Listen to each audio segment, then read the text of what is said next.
네, 안녕하십니까. 동작 50% 센터가 마련한 온라인 콘텐츠 강의, 내 인생 업사이클링 강의의 오늘 마지막 시간, 네 번째 시간이 되겠습니다. 한 주 동안 안녕하셨는지요? 자, 여러분들 이번 시간에는 조기와 북어라는 제목으로 말씀을 좀 드려보도록 하겠습니다. 제사상에 오른 조기와 북어, 사람의 입맛이 바뀌다라고 하는 내용이 핵심 내용이 되겠습니다. 여러분들 이 조기와 명태가 제사상에 오른 이유가 뭘까요? 자, 지금 보시다시피 이렇게 북어와 더불어 또 옆에는 이렇게 조기가 제사상에 오르고 있는데요. 여러분들 사실 이게 우리 전통적으로 제사상에 꼭 이 조기와 명태가 올라 있었다는 건 아니었습니다. 또 지방에 따라서 사실 이 제사상에 올리는 제물이라고 하는 것 자체가 서로 다를 수밖에 없어서 흔히 우리 속담에 남의 집 제사에 감나라 대추나라 하지 말라는 하는 말이 이래서 나오지 않았을까 싶습니다. 이 제사상에도 지금 우리가 흔히 놓는 북어라든지 아니면 조기를 볼 수가 없네요. 자, 여기의 경우는 이제 굴비는 볼 수가 있습니다만 제로 여기에서는 북어는 볼 수가 없고요. 그 외에 이렇게 보면 우리가 일상적으로 올리지 않는 제물이 이렇게 함께 있는 걸 볼 수가 있고요. 여기는 뭐 게도 있고 문어 같은 것도 있고, 그래서 결국 이 제상이라고 하는 것은 결국 하나의 고정된 것이 아니라 지역에 따라서 시대에 따라서 달라졌었다라는 얘기가 되겠습니다. 흔히 제상을 차릴 때 먹고 죽은 귀신이 때깔도 곱다, 뭐 이런 어떤 의미에서 정말 먹고 살기 어려웠었던 이런 속담들 때문에 이렇게 한상 크게 차릴 수밖에 없었던 것인데, 그래서 늘 이런 생각이 드는 거죠. 이 음식 죽기 전에 또 먹을 수 있을까? 가장 어떤 의미에서 가장 현실적으로 훌륭한 밥상, 먹고 받고 싶은 밥상이 어떤 의미에서 이 제사상이 아니었을까도 싶습니다. 그렇지만 제사상에 생선이나 고기, 소고기가 오른다는 것 자체는 쉬운 일이 아니었고요. 그러다 보니까 주로 이 나물 중에서도 단백질이 풍부한 이 고사리, 산이 준 소고기라고 불렸던 이런 것들이 삼색나물로서 올려지게 되지 않았나 싶습니다. 자, 그러던 것이 18세기 이후에 오면서 이제까지 우리가 그냥 채소 종류의 중심으로서 이렇게 반찬을 먹던 단계에서 이런 젓갈들도 이 밥상에 오르기 시작하게 되는 것이죠. 자, 이런 젓갈 장사들이 나타나게 되는데, 그렇게 된 이유는 자, 당시에 우리나라 한반도를 둘러싼 동서남해의 생태 환경이 큰 변화가 나타났기 때문이 아닐까 싶습니다. 특히 동해 지역에서는 명태가 새롭게 잡히기 시작했다라고 볼 수가 있고요.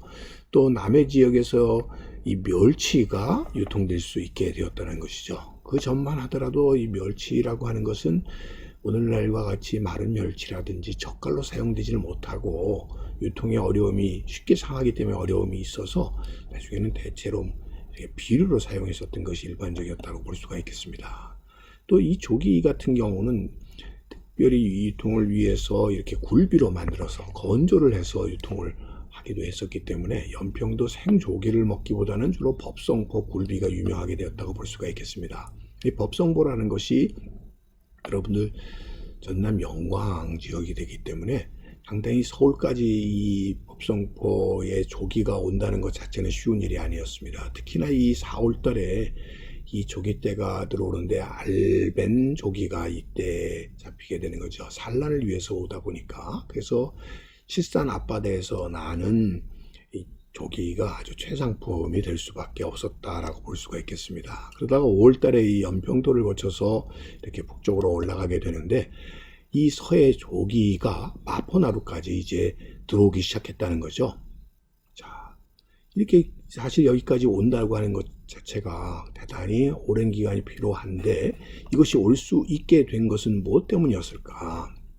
여러분들이 이 조기와 관련되는 많은 소리들이 있는데, 그 중에서도 여러분들이 이 조기 하게 되면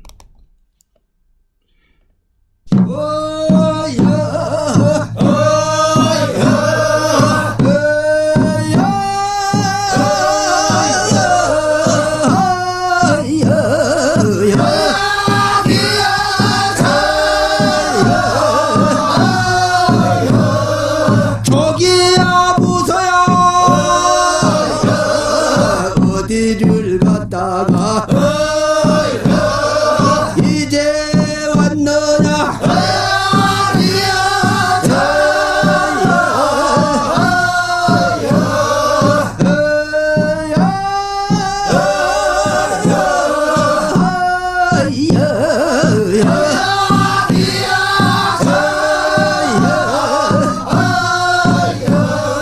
길산 바닥에 고기도 많고 우리네 주머니 돈도 많고. 자, 이 인연에서도 나옵니다만은 결국 이 사리때에 이 조기 파시촌이 열리게 되면 한마디로 전국에 돈이 모이는 상황이라고 보시면 되겠습니다. 이런 상황이라고 하는 것은 이 조기의 유통을 통해서 엄청난 부가 축적이 될 수밖에 없었다라고 보시면 되겠습니다. 영산 칠산포의 파시가 되겠고요. 영평도의 이 조기 파시가 되겠죠. 자, 이렇게 엄청나게 쏟아져 나오는 이 생조기가 서울까지 들어올 수 있었던 것은 무엇 때문이었냐면 바로 냉장선의 영업이 나타나기 시작했기 때문이라고 볼 수가 있겠습니다. 그래서 바로 이 기간 동안에 유통되는 기간 동안에 결국 신선한 생선이 서울로 유입될 수 있게 되었다는 점이 되겠습니다. 그를 위해서는 한겨울에 얼음을 채취를 해가지고 이렇게 장빙을 해서 여름철에 이걸 사용할 수 있도록 하는 민간 장빙업이 크게 성행을 하게 되면서 이 경강이라고 하는 곳 자체가 서울 전국의 상업의 중심지로 급부상을 할 수 있게 되었고, 그 중에서도 이 마포 지역이 19세기 초에 이르게 되면 가장 중심적인 기능을 하는 경강 상업의 거점을 이루게 되고, 그 주류를 이루게 된 것이 바로 이런 냉장된 생선들이 주류를 이루어서 이 마포로 유입이 되게 되었던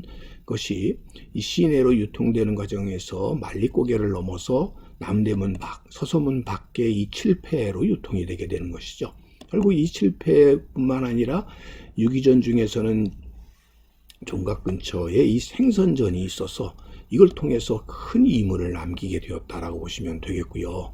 이렇게 조개 등이 유통이 되기 시작하면서 사람들이 이제까지 그냥 부성기나 먹던 단계에서, 나물이나 먹던 단계에서 생선과 소금이 중요한 반찬이 되기 시작하면서 반짝값이 엄청나게 쌀 값만큼이나 들어가게 되는 일들이 벌어지게 되었다라고 보시면 되겠고요. 이를 통해서 마포 포구라고 하는 것은 이런 물자들이 모여서 객주들이, 전문적인 상인들인 객주와 여각들이 등장을 하면서 보시는 것과 같이 기와집이 질비한, 결국 전국의 부가 모이는 바로 포구로 발전하게 되었다라고 볼 수가 있겠습니다. 한편 동해안 지역에서는 명태가 잡히기 시작하는데, 바로 이 시기에 오게 되면 전 세계적으로 소빙하기가 오게 되고, 우리 이 시기에 경신대기근, 을병대기근 하는, 결국 엄청난 이 냉해 때문에 사람들이 기근에 농사가 안 돼서 죽는 일들이 벌어지게 될 때에 이 주변 지역의 한류가 발달을 하게 되면서 한대성 어류인 북어가 점차 풍어를 이루기 시작했다라고 볼 수가 있겠습니다. 결국 소빙하가 우리나라 동해안에서는 북어 풍년을 가져오게 되는 계기가 되었고요. 그러다 보니까 사실 우리나라 물고기 중에 이름이 35개나 되는, 가장 많은 이름을 갖게 되었다는 것은 가장 흔한 고기가 되었다는 얘기가 되겠죠. 특히 이렇게 기근이 계속되던 이 숙종 대왕 시절에 사회경제적인 개혁들이 급진적으로 시행이 되어서 대동법이 전국적으로 시행되고 상평통보가 발행되는 등을 통해서 경제적인 큰 변화가 나타나게 되었다는 것이고요. 그러다 보니까 이 북어의 산지의 원산장이 중요한, 전국의 중요한 장으로 이렇게 했을 뿐만 아니라 이 원산에서 나오는 이러한 북어를 비롯해서 미역 등이 이 서울로 유통되게 되면 큰 돈을 벌게 되는 일들이 벌어지게 되었고, 그러다 보니까 원산에서 서울로 들어오는 새로운 직선, 단기간에 올 수 있는 새로운 길들, 그래서 기존의 경흥대로의 경원 가도가 새롭게 뚫리기 시작했다는 거죠. 이렇게 해서 새로운 길들이 나오게 되었고요. 물자를 싣기 위한 노새들이 투입이 되게 되면서 이 산길을 넘어서 서울까지 유통이 되게 되었다고 보시면 되겠고요. 결국 서울로 진입해 들어오는 이 다락원, 누원이라고 하는 것이 부고의 매점에서 거점으로 크게 번성을 이루게 되어서 이곳이 동북 지역의 경제적인 거점으로 자리를 잡게 되었다라고 보시면 되겠습니다. 자, 이런 과정 속에서 6.2 전에 금 난정권을 피할 수 있었던 성밖의 7패를 중심으로 해서 결국 이러한 동체어패라고 해서 이 지역에서 어류가 공급이 되게 되는 난전들이 벌어지면서 결국 이제까지 귀했었던 조기와 명태가 우리의 제사상에 오를 수 있는 계기가 되었다라고 보시면 되겠습니다. 그래서 다양한 이런 음식 재료들이 나올 수 있게 되었고요. 이 맥주의 중요한 안주로서 이 노가리 등이 이렇게 많이 유통될 수 있게 되었던 것인데, 최근에 와서 동해안에 수온이 오르면서 차가운 물에 사는 명태와 꽁치 자체가 점차 없어져 버리게 되었을 뿐만 아니라 명태와 노가리의 그간의 남획 등이 결국 이 노가리 명태 자체가 명태 새끼인 노가리의 결국 어획량도 급격하게 줄을 수밖에 없었고, 결과적으로 명태의 대부분 러시아에서 이제는 수입할 수밖에 없다라고 하는 얘기가 되겠습니다. 뿐만 아니라 조기의 경우도 동중국해에서 이 우리나라 서해안으로 유입되기 전에 결국 중국에서 이를 다 포획을 해버리다 보니까 결국 산란을 위해서 올라오는 조기가 급격하게 줄 수밖에 없었다는 것이죠. 그 결과로 여러분들 이 조기와 명태는 오늘의 우리가 있게 했던 정말 고마운 생선이었고, 그래서 제사상에도 꼭 오르는 생선이었던 것인데, 결국 우리나라를 중심으로 하는 이런 환경의 변화 자체가 결국 제사상의 제수품도 또 우리의 삶의 방식도 결국 변화시킬 수밖에 없게 된 것이 아닌가 싶습니다. 그런 의미에서 여러분들이 이 제사상에 흔하게 올렸던 친근한 생선이었던 이 조기와 북어, 결국 이것을 통해서 이런 환경의 변화는 결국 우리 삶의 이런 식생활의 구조도 크게 바뀔 수밖에 없는 것이 아닌가 싶습니다. 과거에는 그랬다고 하더라도 결국 우리는 어쩔 수 없이 우리의 식단조차도 이제는 변화돼야 될 위기에 와 있다라는 점에서 결국 우리에게 위안이 될 수 있는 말은 인생은 시련이고 또 자극이고, 그런 자극 속에서 새로운 인생이 빛날 수밖에 없는 게 아닌가 싶습니다.